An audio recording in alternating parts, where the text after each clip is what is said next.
বাইরে বাস্তবে কাহিনী শোনায়, বাস্তবে কাহিনী শোনায়, উপন্যাসী নয় কত নির্মম নির্দয়, মানব পাশাকে যাতনাময়, কত নির্মম নির্দয়, মানব পাশাকে যাতনাময়।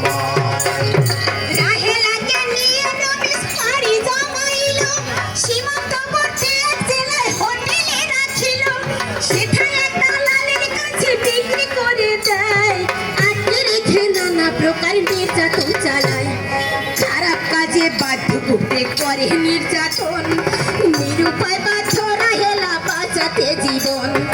অভাগী রাহেলাকে একদিন রাতের বেলায় সীমান্ত পার করে পাশের দেশে নিয়ে যায়, সেখানের এক পতিতালয় বিক্রি করে দিল।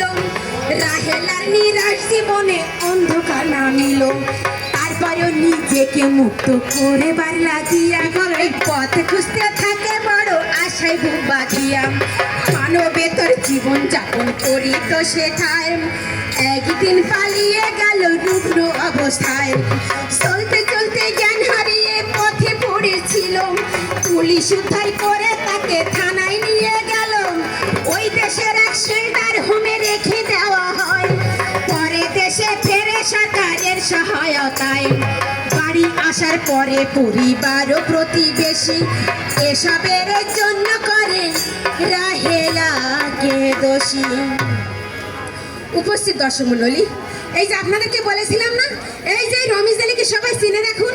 আপনারা গানে গানে শুনলেন, দেখলেন রমিজ আলী যে রাহেলার কেমন আপন ভাইয়ের মতো।